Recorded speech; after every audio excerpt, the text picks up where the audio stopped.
Hey guys, I just wanted to reach out to you and let you know that Surewinder is still selling amazing products. Some of you guys have been dragging your feet for whatever reason. If your shoulder hurts, do not waste time. Pull the trigger. I just bought 4 or 5 of them, and we had 2 guys out. You know how much it cost me to pay for 2 guys being out with bad shoulders? We just pulled the trigger and we said, listen, everybody's going to have one on a truck. It's mandatory. You got to use it. Don't hesitate. Don't wait till your guys go down. It's going to cost you more. Buy a Surewinder. It's not every day someone invents something that changes the game.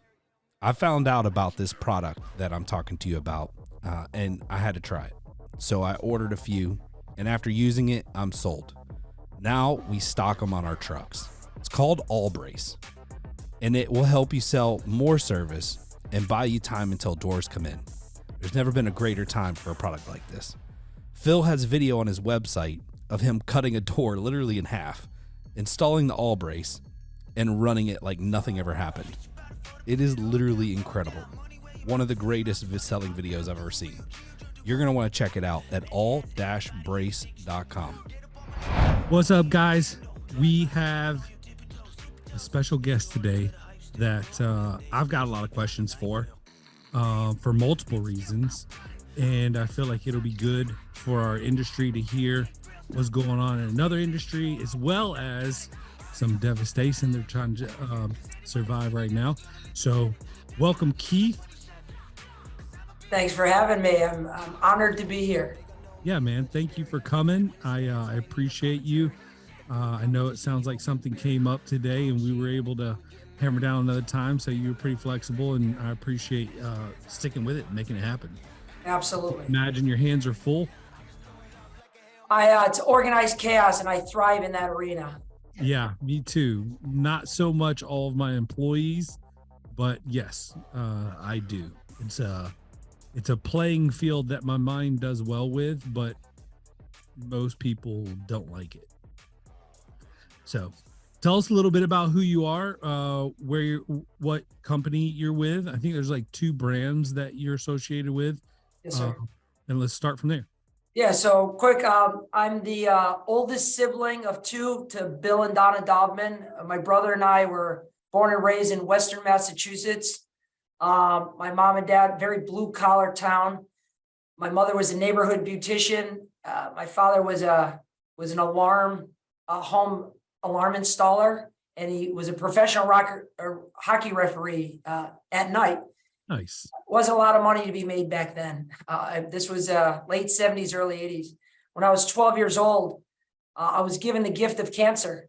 I had Hodgkin's non-lymphoma. My parents didn't have enough money to get me the treatment I needed.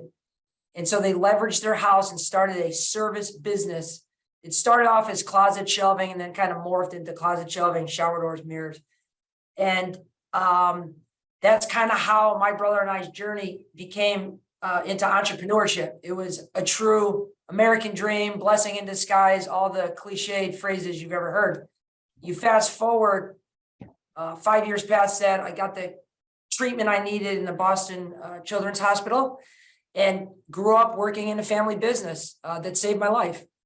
And it brought my family closer together. But we all still work together still to this day. In 2003, my folks were wanting to get a winter home in Florida. They've shared a car their whole life. They still share a car, like they're inseparable, which I don't understand, but it works for them. So God bless them. Yeah. They came down for a month in 2000 to kind of scour Florida, see where they could find a winter home, and tasked my brother and I to see if we could kind of run the ship for a month. And they came back and we did well. And then my brother and I came down on a weekend trip to play golf in Florida. We'd never left New England. We just didn't have the money or means to ever leave. So when we came down to Naples, Florida, we were awestruck by we'd never seen the wealth in person that we experienced here in Naples. And we got back and we told our folks, I know it's in the cards for us to take over the business, and you guys would kind of slowly take longer trips down there, and the passing of the torch, if you will, and they'd still have their insurances and everything. And we suggested that they sell everything, their house, their business, the buildings, and retire.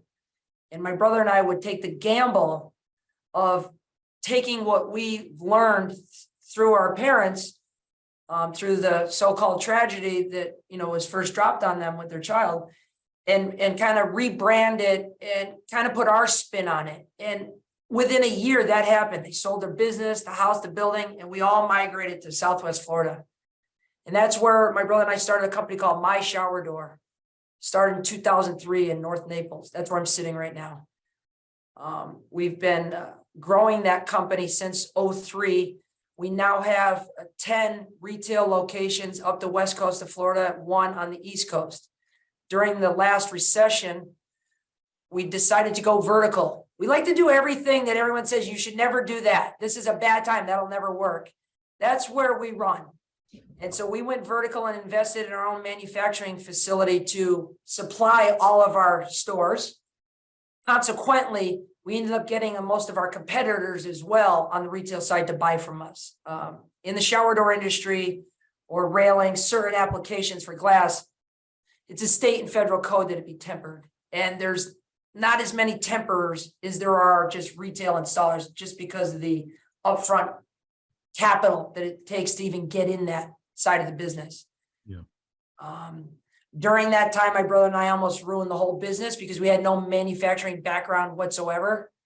But again, we seemed to thrive during chaos and tough times. We made a couple really good hires and the culture changed like overnight. So now here we are, sitting in front of My Architectural Glass, which was really just born off of customer service and clients that we were servicing through the My Shower Door. Right. And even though we could have sold the products that we're selling here under that name, we didn't want to tarnish our brand. I know you do overhead garage doors. Well, you could do attics and AC units in the garage, but if you're really focused on being a specialist on one item, it kind of takes away from that when you start throwing out all these other things. Right. So we opened a separate division called My Architectural Glass, which that's kind of my baby here. And I say that because we're really not pouring I have not $1 in advertising. It's all being built off the back of social media, which is really exciting for me, especially starting from nothing with this.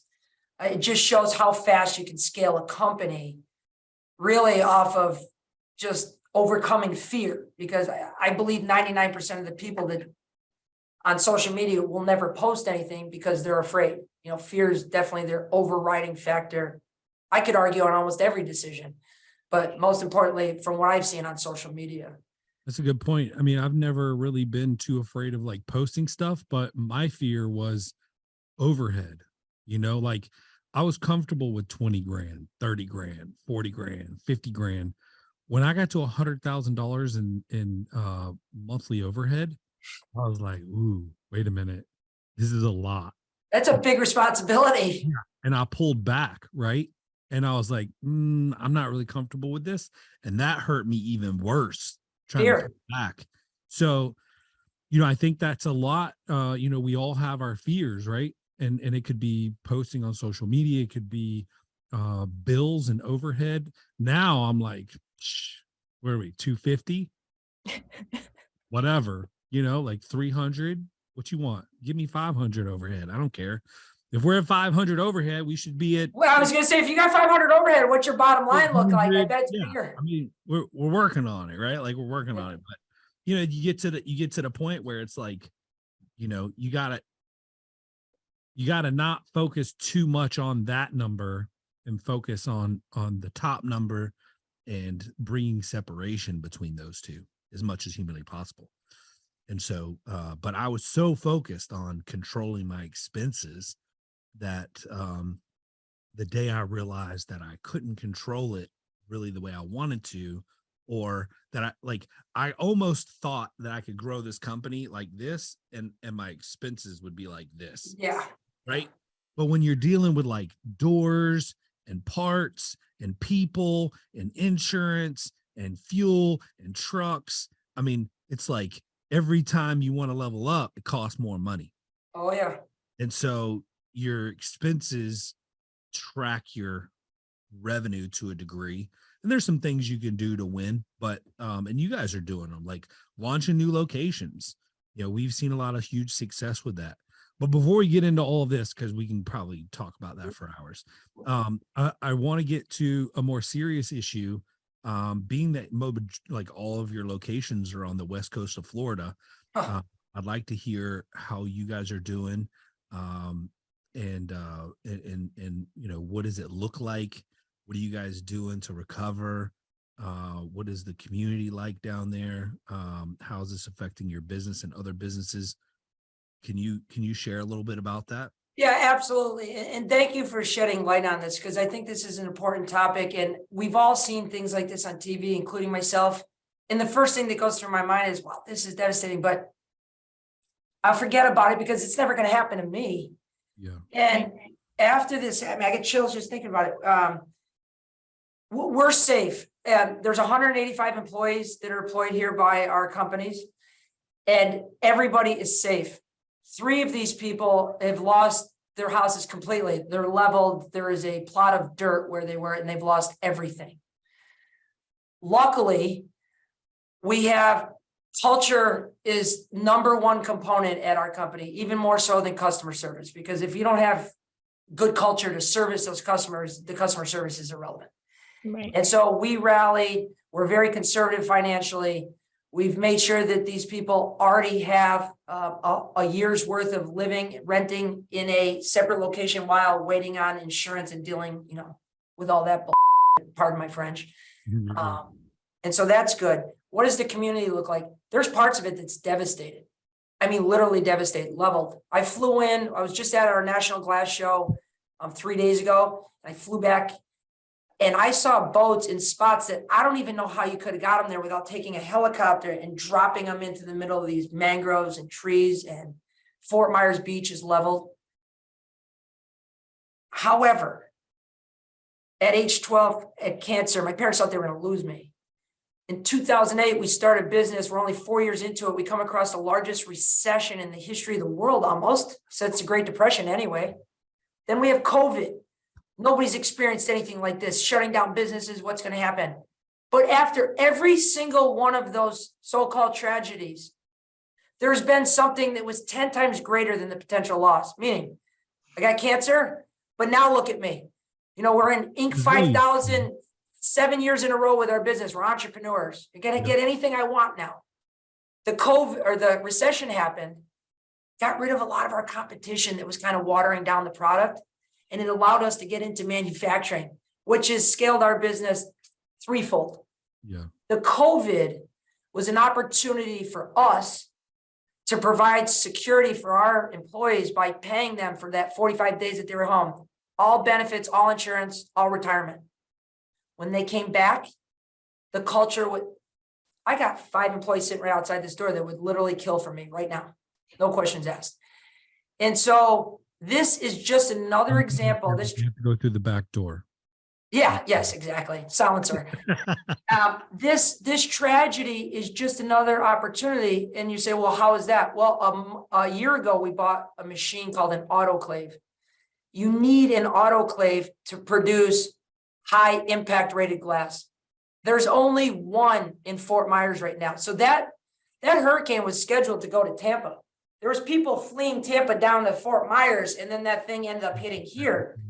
So out of all the places it could have hit, it hit where there's only one machine to really produce all this glass. So as selfish as it probably sounds for me to say this, I mean, you can either give up and start having pity, or you can keep your head up and move forward. And we're really going to capitalize on this, as nasty as that sounds.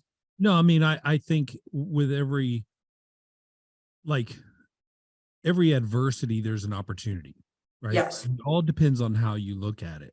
And, you talked about, the 2008, right? Like, I was investing in real estate at that point and lost a home, foreclosure on my credit, right? It was an investment property. And I don't really talk about that much because it was a moment of defeat for me.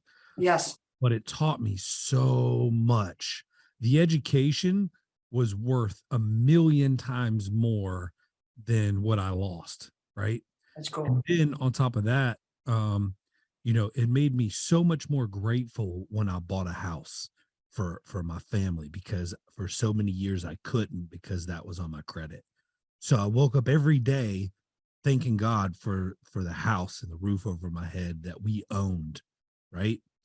And then you keep going, and you have, like you said, you have COVID hit, and you're like, man, I refuse to let people go. Like, we're in this together. We're going to Yes. do whatever it takes. And Yes. with my staff, I'm like, listen, if there's going to be pay cuts, I'm the first one that's going to cut. Good for you. And then, you get through that, and all of a sudden you realize, like, dude, how much more can be thrown at me? And now I'm so resilient that it doesn't matter. And I don't panic. It's like, okay, here's the situation. How do we capitalize? How do we find solutions? And that's what you're there. But listen, what's interesting though is you're not on the back end trying to find one of those machines right now, right? You had already made the decision prior, and now you're able to capitalize on the situation. Yeah, there's a big difference. Yeah. Right.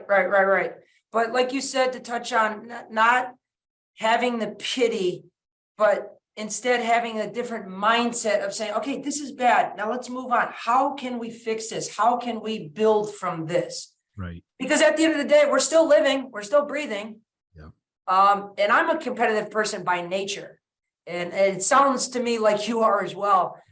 I don't like to lose, but if I'm going to commend whoever beat me at whatever it is, like, congratulations, because I gave you everything I had, but it ain't going to happen again.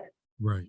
And that's kind of the mindset we have here. And our culture here is just amazing. I love it. I absolutely love what I do. So I want to dig into that a little bit. You had said you and your brother were building the business. It was like a little bit of chaos, but you guys thrive in that.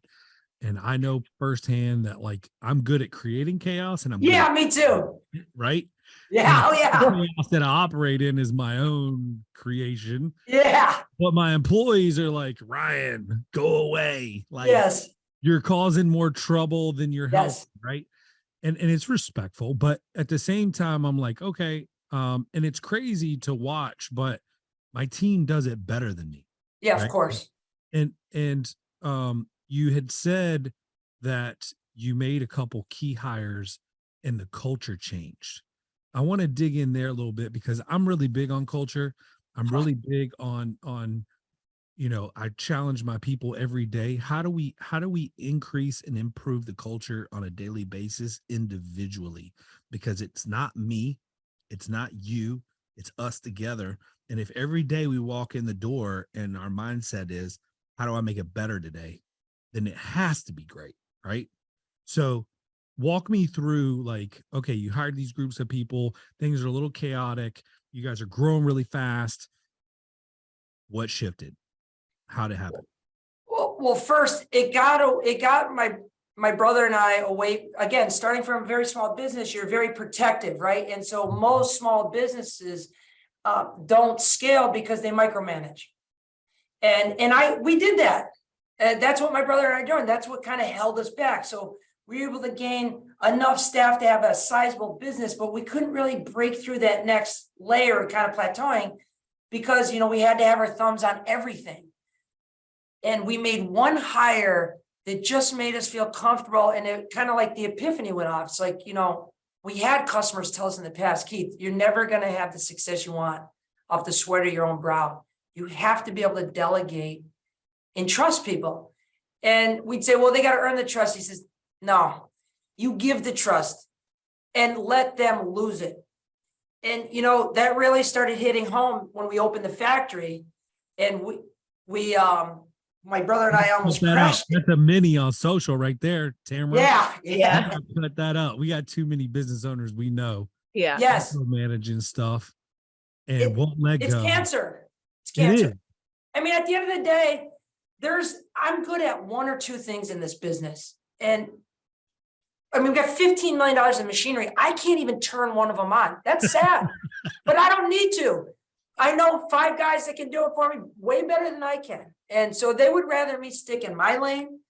We stick in their lane. What I found that keeps that culture going is it's incumbent upon me to let them know that they don't work for me, that I work for them. And I take all the problems. Problem comes in, even if Sally makes a mistake measuring, that's my fault. I didn't give her enough training. I didn't give her enough resources. And I think what that does is it takes the fear of potential anxiety away from them. Like, oh God, I'm afraid to make a decision because I'm going to get fired. That rarely happens here. I mean, we had hardly any turnover, like really almost zero. Now, in the beginning, we had a lot of turnover because my brother and I were kind of hot tempered. And I already told you 3 times, what are you, an idiot? And, you know, that's just not how you talk to people. But we didn't know any better. Right.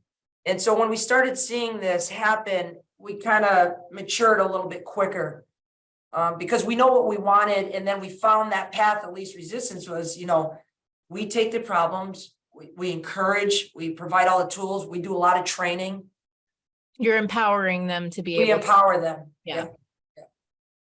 And as an employee, though, like Tamara, tell me if I'm wrong, right? Like, you would much rather have the feeling of I made an impact today, even if it was stressful and a lot of work, than to come in and feel like you got to be in this narrow lane. And if you step outside of it, you get yelled at. And, you know, you come in, you work 9 to 5, and you know, you even got time to sit around and waste. Yeah, it's as from an employee perspective, it's so much nicer to know that I have your trust to make a decision. And even if it's the wrong decision, is a decision was made, we're moving forward. And if it was terrible, we learn from it, but we're still moving on. And so having that forward momentum, it creates a lot of freedom and excitement in the workplace. So I think that that's definitely like that's a huge part of the culture of our company for sure. Tamara, you nailed it. Making decisions is the key here. Like everybody talks about Michael Jordan. He's got the most game-winning shots. Nobody talks about he's got the most missed game-winning shots. But at least the mother was making decisions. He was shooting. Like everybody just knew he kept was shooting. going to anyway. He was double and triple teamed Yes. every single time. Yes. So making decisions without having negative repercussions, that's explained to them right out of the beginning. You know the game, you know the nomenclature. You make a mistake, big deal. There's plentiful amount of opportunities out there. We're going to get it back. Tamara, what do I say when we have a problem? I don't care whose fault it was. Yeah. We don't, like, completely not important. What's important is, where did the process break down? How do we fix it so that it doesn't happen again? Exactly. We're not here to bang on anybody. We don't care. Yeah. Let's sit down and let's walk through the process. Okay, phone call came in. Bree, you answered it. How'd it go? She said this. Okay, cool. Then we dispatched. Mike, you dispatched. What happened? You got there, did this. Okay, cool. After that, Tamara, what happened? And we go through everybody who touched that job. And they were like, okay, you see the breakdown, right? Yes. Cool. Do we need to like spend any more time on this? No. That's how a meeting should be. This is not a 2-hour bash session or roast. Yeah. That, like, I commend you for that, because too many people got to spend half a day on meetings that mean nothing. And that ruins culture. Yeah. Like, good for you. That's awesome. Probably why you got 1 million Google reviews too. I do have one. Yeah. I've been asking since day one, so that's good. Yeah. All right. So I'm very intrigued. Like, you know, when I first got into the door industry, I'm asking a little bit of selfish questions here. You know, it was like you could sell a door and it's like we would just charge like $150 for windows. Now it's like it cost us $400 for 1/8, you know, DSB glass across the top of a door, a 16x7. And it's like proportionally throws off the price of the door a little bit. And it's a huge, it's like now customers are like, you mean I got to pay like $800 for windows? And we're like, yeah, I know, it's crazy, right? So it's like, it feels like a lot because we came from 150 and we're at like 600-800 for windows now. What's going on in the glass industry over the last 7-8 years. Okay, there's a couple things to unpack here, but to address the price component. Last June, the glass industry itself had the largest price increase in the history of the glass industry. Yes, yes, 40% that's right. overnight, right? 40% overnight. And that was kind of a difficult pill to swallow because, like you, that's all I sell is glass. And, I got 185 mouths to feed, plus their families behind me. Like, what's going to happen to our business? Luckily for us, all of our competitors are going through the same thing. So as people stop showering, I think we're going to still be okay, but it's incumbent upon us to have massive amounts of really emotional intelligence to be able to navigate through this negotiation, if you will. Yeah. Consistency in everything, including price, reliability, quality, not just quality, but great quality control. These are things that describe Somer USA. Somer's not some startup company, not one that you need to be worried about going out of business in the near future. Somer and their family of businesses are $200 million companies. They're in over 100 countries, and they have locations in 20 countries. This is a large organization who stands behind their product and works through integrity. And there's not another company out there willing to drop what they're doing and help you out like Somer. These guys are awesome. Not only have they been loyal to the Torsion Talk podcast, they've been loyal to the technicians and the owners of the companies who install their product. In my opinion, if you're not at least offering Somer as an additional option, you're cheating yourself. Listen, first-time dealers, I've got a special for you. If you buy 10 or more Somers between now and the end of the season 6, while supplies last, we will offer you free shipping. You have no more excuses. The prices are great. The product is amazing. Go check out Somer USA and order 10 for free shipping. And I also think that the industry was so late on ever having increased, even though that 40% really hurt us, it was like gasoline, right? Like gas prices from as far as I can remember were 99 cents to $1.25 for like most of my life. Yeah. Okay. And then it kind of creeped up to $2, and then one administration went up, then it went back down. And now it's at a level that's like, what's going on here? Yeah. But people are still buying gas. I don't really know what the actual reason for that was, other than the fact that it's like the mob. There's like 5 major glass families that actually produce the glass at a float plant. And once one of them did it, the other ones were like, well, if we just do that, where's everybody going to buy from? And that's what happened. They like kind of all did it. So they kind of have you by the short hair.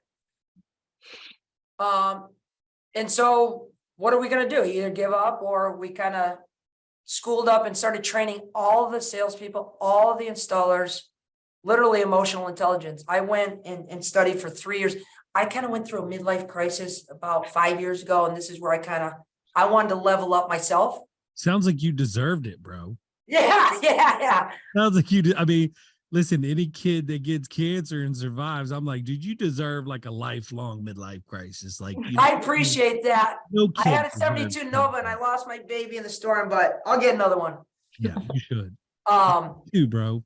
The emotional intelligence component, you guys, and what I mean by that is the soft skills. I'm sure you hire salespeople. I don't know what your onboarding looks like, but in the past, we'd hire sales. Oh, you're a sales guy. Good. We teach them all the product knowledge and some of the nomenclature and say, okay, now go sell. Here's our pipeline. Here's the product. Go sell. We never really kind of checked up on like, what does their sales look like? Okay, maybe you went to a Dale Carnegie class or you did this, but how versed are you on emotional intelligence? And I had to say, like, nobody even really knew what that meant, including myself. I kind of stumbled across it by accident. And so now every hire that we bring in, there's 4 weeks of training. day one, starts 4 weeks. It's 2 weeks of product and process and 2 weeks of soft skills, EQ. And that's all done by a corporate trainer that I train. And that has had a massive impact. What's that? You're teaching things like empathy and That's the bedrock of it for sure. understanding your surroundings, Yeah. reading people, stuff like that. Yeah. Being a good listener. You know, a salesman should only be talking really 30% of the time. Yeah. Yeah. And what questions? You want to make sure you're preserving people's autonomy. So how you ask the questions. I know if I smile to Tamara, she hears me, automatically you're going to be 31% smarter just by hearing my smile. That's why they say you never make a big decision when you're angry, because you're kind of clouded by visceral. But if I can just make you a little bit smarter, that's a massive hack. And even if it's on the phone, you know, you close your eyes, you can hear that I'm smiling at you. You know, that's a big difference. Yeah. Big difference. I've had many examples where I call to make a reservation. It's like, yeah. And no, we don't have that time. 2 hours later, and under normal circumstances, I'd probably take it. But because the call was kind of like, I said, I'll call somewhere else. Versus, we'd love to help you. Unfortunately, I can't do that time. I do this time. Yeah, no problem. And that's all just because of a positive attitude. Yeah. And I think there's a whole sequence of these that we kind of go over. But it's made a grandfather came over from Italy and landed in Massachusetts. And I feel like maybe somehow you and I are related. It could be. I could be. I'm from Western Mass, but yeah, great area to be from. Yeah, Very similar ideals. Yeah. You right? Yeah. We talk about a lot of the same things. Yeah. That's cool. Your energy is a lot higher than mine. I had a Celsius right before here, and I'm also drinking. Oh, I love Celsius. I had one this morning too. Oh, what kind? Mine was tangerine. Tangerine. I had the vibe. Oh, I haven't. My wife talked me into buying the ones without the sucralose in them on Amazon. Like, I didn't even know, but she was like, yeah, that's like the only ingredient in it that I really don't like. So I bought a bunch of them and they taste like crap. So I'm like, I'm going back to sucralose. So yeah, me too. I'm a sucralose addict. Give me my one joy. So but I've really thought it's funny. I'm interested what made you pick the word obviously empathy goes along. Empathy is the key. Yeah. If you don't mind me asking, you probably hate me for saying this. What made you say that? It's when I understood or learned empathy, it was a superpower. Not that I took advantage of it, but it was like I saw past all of the blah, you know, like and it enabled me, like when I walked into someone's house, I could feel the energy. You know, and sometimes it was heavy, sometimes it was light, sometimes it was whatever. And then I get in the garage and 15 minutes later, the lady's crying. And I'm like, I give her a hug, you know, and I'm holding a stranger in her garage. I swear to God, if her husband comes home right now, I'm going to get shot. This is not going to look good. But it's like, you know, yeah, you're, you know, I try to explain to my guys, we're doing a job. But we're walking into the middle of someone's life, no matter what they're dealing with, how they're dealing with it. You know, they could have just lost somebody. They could be in a breakup in a relationship. They could just lost a job. You know, there's lots of things that could be going on. And too many times we walk in and out of people's lives and we don't even take the time to just care or smile or say nice things. You know, I was doing coaching for an HVAC company over here where I work on company culture. And this lady, like I do one-on-ones, I interview the employees, right? Like I pull them in an office and sit down and, you know, hey, on a scale of 1 to 10, how would you rate the culture? And we start going through things and she was like, you know, one thing I really love about this place is they give me flexibility. I'm a single mom, 2 kids. And I just sat back and I said, I bet you're an amazing mom. And she started crying. Well, yeah, that's a great label. I mean, that's the key right there. So a lot of people, like when we're doing the training, and I was one of these, a lot of people confuse empathy with sympathy. The massive difference. Empathy, I believe, is coming from like an old German word, which basically means like understanding. Like I can have empathy for someone and hate their guts. You don't need to like somebody to have empathy. It's really just seeing the world through their eyes. And so when you told that woman, when you heard her, you could probably feel it in her that I love, out of all the things that she could have said, money, title, whatever, she said, it gives me flexibility for my kids, which that's the elephant in the room. So he said, sounds like you're an amazing mother. That tugs right on the string. And that is the most powerful thing. That's it. That's it. That's how you build a massive rapport, which equals trust. And now you're doing a deal. Now, the caveat here is, and I have to explain this, it's like having a black belt. You can use it for good or you can use it for bad. 100%. And empathy is used by high-level performers or sociopaths. Narcissists. I was going to say. Narcissists, because it's the quickest way to. So when we start training, they're like, this sounds like manipulation.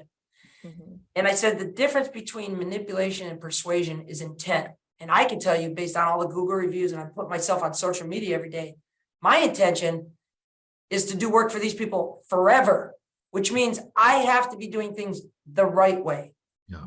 And so when they say that, I say, you got a phone? Because these can be used for good and they can be used for bad. It's our job to make sure we're only using it for good. So it's a superpower.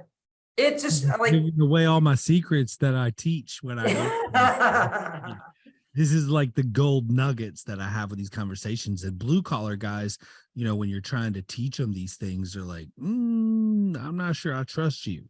It's so it's 180-degree different from what we're so used to having these didactic conversations, right? You talk, I got to give you my pitch. And I know what you're saying because I was that guy. It doesn't preserve other people's autonomy. Yeah. Maybe that's not what they want to hear. So that's cool that you do that. That's really cool. Respect. Same. I feel the same. So you have 10 locations, right? Yeah, 10 and a factory. Okay. Yep. So for like garage door companies, right? I'm very familiar. One of my best friends owns a garage door company. So it's Really? very similar business. Yeah, you're in house, you do sales calls, you install, like we do the same thing. Is he local there to you? Yeah. Is he doing okay with the storm and everything? Yes. Oh, he'll be doing the same. Needs a lot of garage doors. I know I need 3 at my house. There you go. Yeah. All right. So as a garage door company, like I think one of the biggest issues we have in our industry is the manufacturers, not all of them, but a lot of them struggle with customer service and quality control. Right. And because what we do is we take a product and we go out and we install it, and then we see damage, and then we have to go back out and replace it. It costs the service companies a lot of money to keep going back to these jobs when the quality control could have been done at the dock before the door left, or after it was made or whatever. And so I'm having more and more conversations with door dealers who are thinking about getting into the manufacturing side. It's going to happen because the conversations are being had on a regular basis. I can tell you, we broke the mold. We were that nobody that like go back 8 years. Our company's identical to yours. Got a showroom, got salespeople, go out to their house, do our advertising. The phones are coming in. We order the product from a manufacturer. It comes in, fucking scratched or chipped. We got to deal with that headache, even though it's already scheduled to be installed. And now the manufacturer, shame on them, put us in an uncomfortable position and now have to call the homeowner. And after, getting our, slammed in the drawer 100 times, you say, we're doing enough business now that we could actually invest in doing our own manufacturing. Right. That was a big step. And I'm sure it's going to be a big step for you because you're not just going to Home Depot and buying a machine and some raw billets of aluminum and making doors. Like there's a massive process here.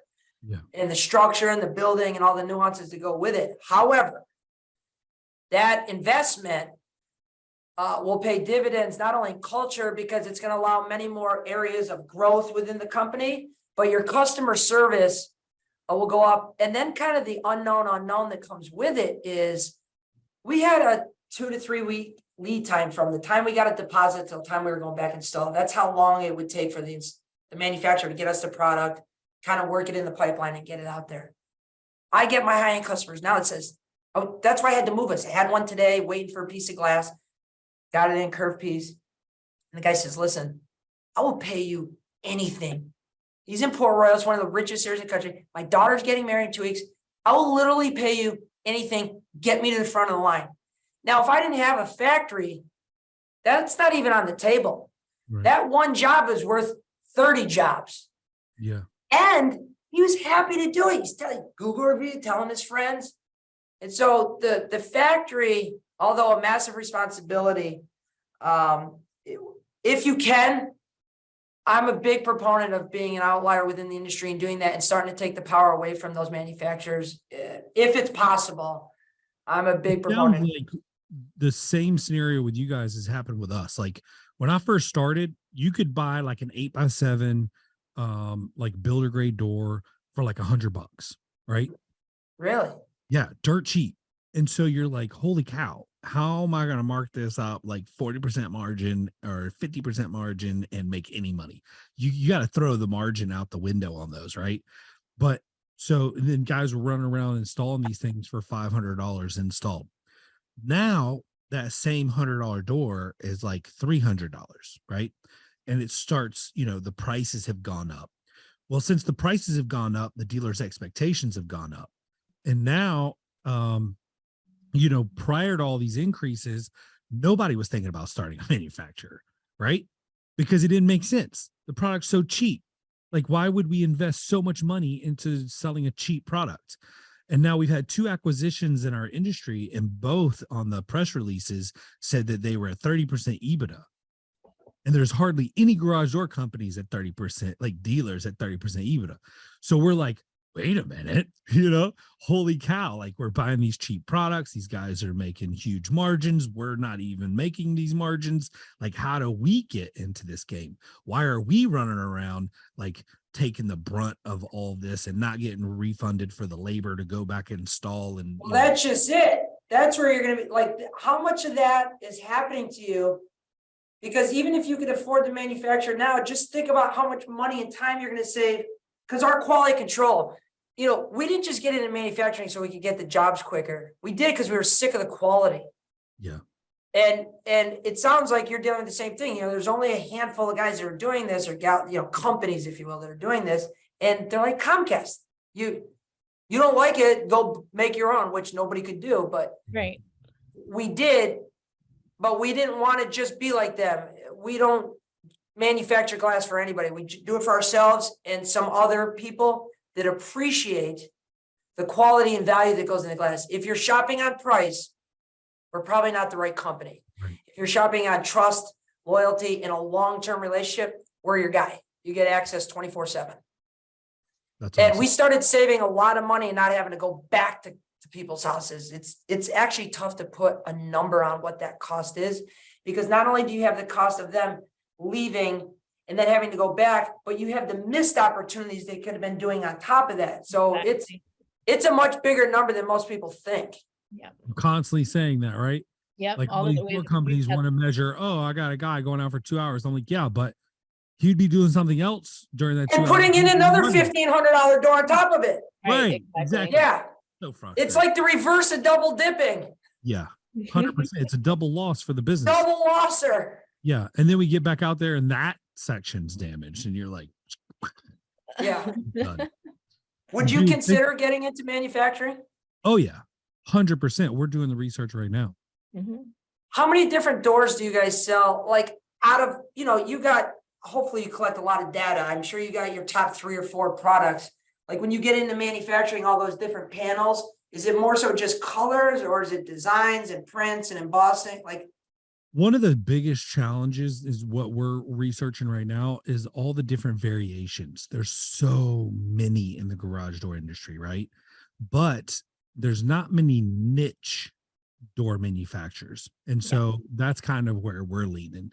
And because, probably not a great idea for me to just spill the beans on here. I'm gonna reserve the right not to share all the details because nobody knows this yet. This will be the first time anybody's even heard that we're even involved in this.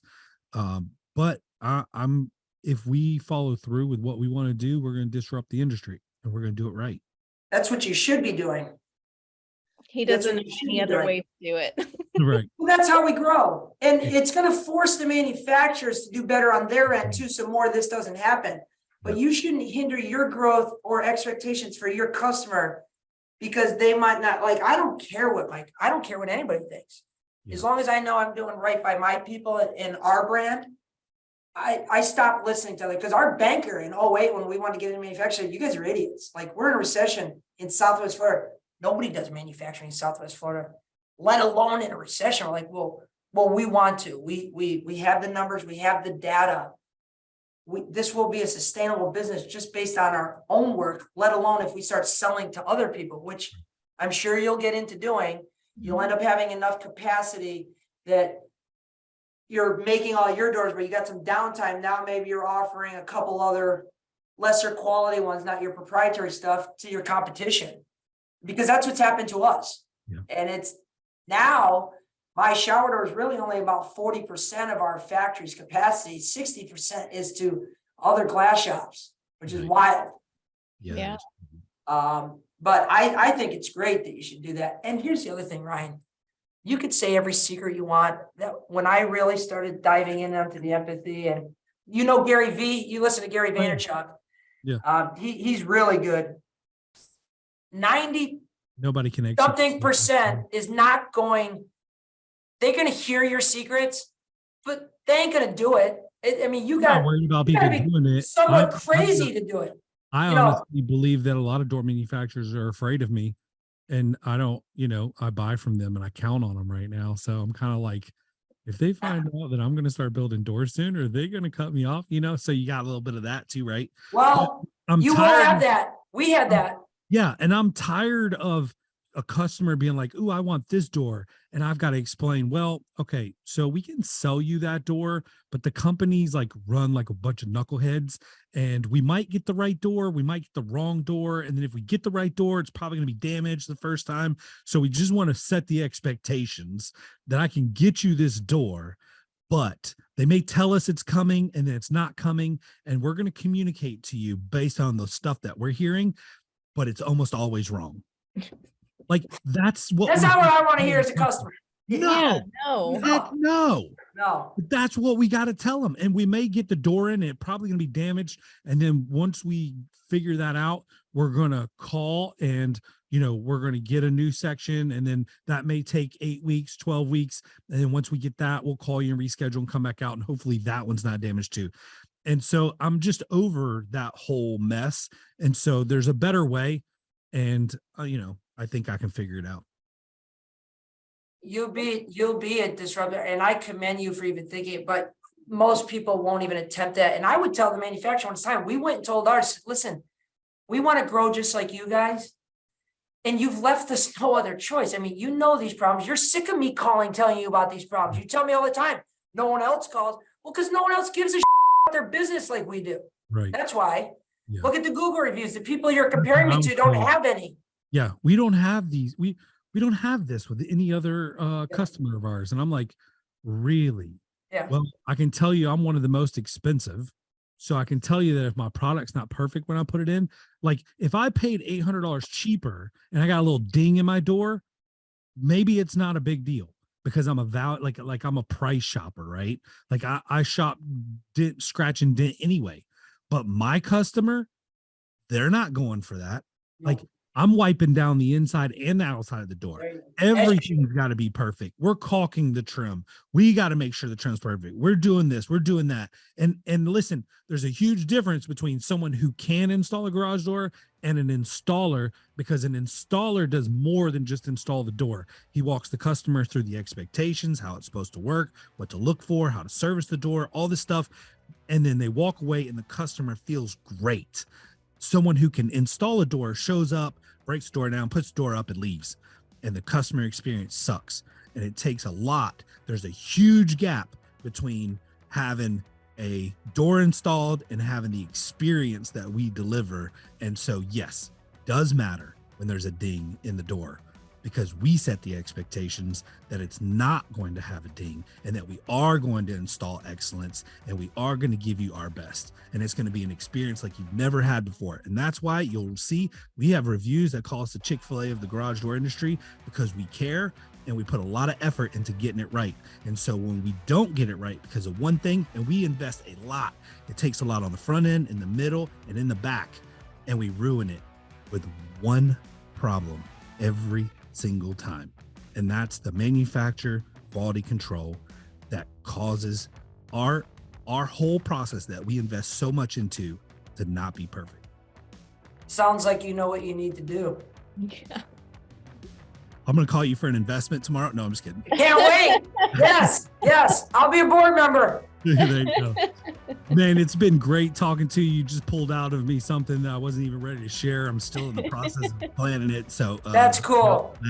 Amazing story, bro. And I'm just glad you're alive, dude, because if there's something that hits my heart harder than anything, it's kids going through adult type stuff that they shouldn't be going through. And so, dude, that's probably made you so resilient and so strong. I'm grateful for it. I mean, at that time, there was times I wanted to end it. Kids are kids. They make fun of you, lose your hair. And I was late to the party when my friends were meeting girls, but it's made me who I am today. And I'm extremely grateful for it. Yeah. Yeah. But you can tell, and you seem like an amazing human being, bro. And I'm glad I got to meet you. So, Brittany, shout out for connecting us and making Go this girl! Yeah. So, all right, bro. Thank you so much. Keep plugging away down there, and please let us know if there's anything that we can do here from Georgia or Texas to help you guys. There is. Visit. It's Keith Daubmann at LinkedIn, or it's My Architectural Glass on Instagram. I'd love to get some more followers. Yeah, for sure. Absolutely. We'll cool. put that link in our post and in our podcast, and we'll encourage everybody to follow. Respect. Awesome. Appreciate it. Have a good day. All right, you too.